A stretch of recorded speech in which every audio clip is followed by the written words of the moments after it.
The relationship, let it go. The friendships, let them go. Because I'd rather be sad with a degree than to be sad and full of resentment toward myself because I let these people who don't matter stop me from getting my degree.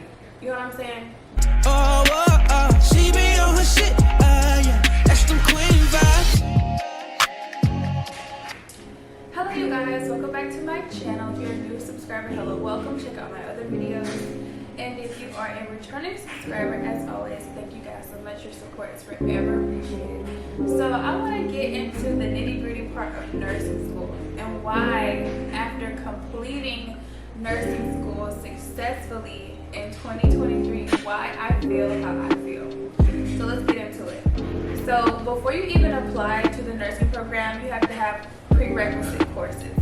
These courses are mandatory for just about any nursing program. If you're going to an accelerated program, that's a different story, but the traditional route, a university or a community college, these courses will consist of different maths, different Englishes, different sciences, and different psychologies. And there's also a few other courses that go into it. Now, if you have a chemistry or a biology in the last 10 years of the application date for the college that you're going to, they will accept it as long as you pass with a C or better, and some colleges will accept it if it's a B or better. I'm not really sure. The college that I went to accepted my chemistry and biology with a C or better.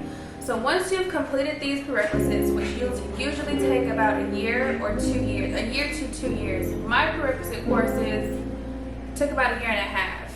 I want to say a year and a half. So once you take those prerequisite courses, some colleges will require you to take a TEAS test. Don't ask me what it stands for because I forgot. But it's just a test that consists of comprehension, math, science, and something else. But the ones that are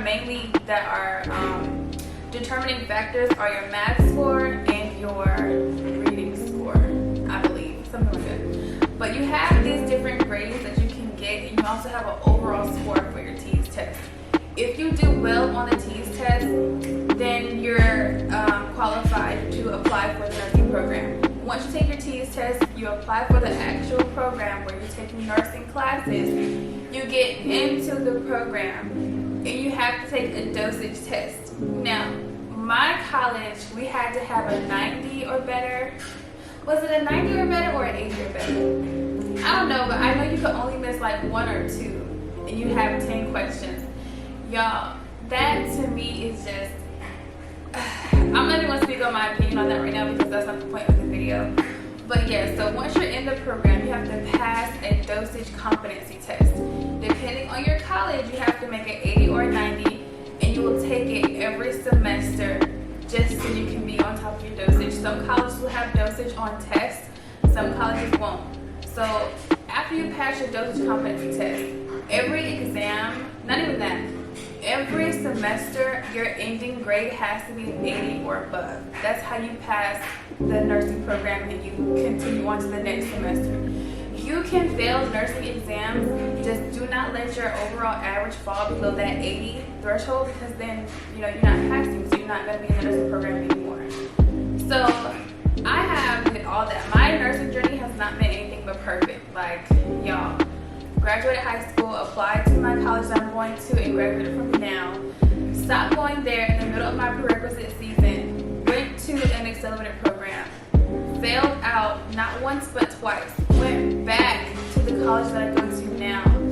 Finished my prerequisites, applied to the nursing program, passed the TEAS, passed the dosage, and now I am finished with nursing school. But it's like those years kind of just drained me. When I tell y'all it drained me, by the time I was finished with my second semester of the actual program, y'all, I'm like, do I even want to be a nurse at this point? Because it just takes so much out of you, mentally, emotionally. And I feel like people don't talk about that part of nursing school. Like, even now that I've graduated nursing school, 3 days post-graduation, I woke up in the middle of the night like, do I have something due? Do I have a paper to write? Did I turn all my clinical paperwork? Like, it's still mentally affecting me. Like, that is crazy. I had so much anxiety in nursing school, and I definitely feel like it changed me working as a person, because now it's like I'm such an overachiever at work. I want to make sure I dot my I's and cross my T's at work. I'm such an overachiever since graduating nursing school because it takes so much out of you mentally. I was just talking to one of my friends the other day, and it's kind of like nursing school kind of drained my personality, if you will, because I was so focused on studying, not really going out with my friends, not really hanging out with my boyfriend and things like that. I was just like in a book 24/7, and it just quickly drained me. Now work for me also tied into me like, do I really want to be a nurse right now? Because it's like working as a CNA is not the most glamorous job. Don't get me wrong, I love my job. I wouldn't trade it for the world. But you know, you have some bad days just kind of make you just want to, I'm about to walk out and not come back. You know, factor into studying, trying to make sure you understand the information before the test, studying late at night, cramming before tests in the morning. It just kind of got to a point where it's like, I'm drained.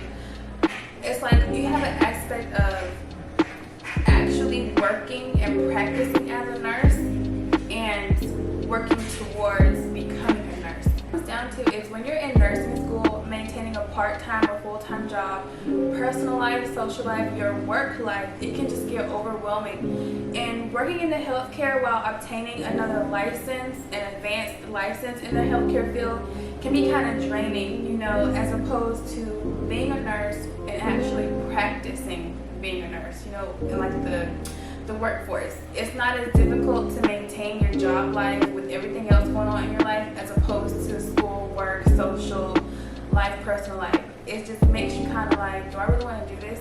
But since I graduated nursing school, I had the chance to breathe and get back to myself. I definitely want to become a nurse because I did not sacrifice a year of my life to just be like, I got this degree and I'm gonna hang it up. That is not what we're doing over here. I worked too hard, stress, tears. It's not happening. I'm going to work. I'm going to put these licenses to work. So it's kind of like a full circle moment when you have the chance to kind of step back. You're done with school. You have this one big test to pass, and then you'll be practicing as a nurse. It's just like such a relief. Like, oh my God. I get butterflies in my stomach just knowing I don't have to worry about passing a test. I don't have to study. I don't have to stay up late for now because I am coming back from my RN, okay, real soon. So that is going to do it for this video, you guys. Just don't give up. Like I mentioned, my nursing journey was not a straight line. I started, left, went to an accelerated program, failed out twice, went back, and completely, successfully completed my nursing program. And I know it can be difficult factoring in your prerequisites, passing all of that, passing your TEAS test, passing your dosage test each semester can be a lot and easily overwhelming, especially if you have things going on in your personal life.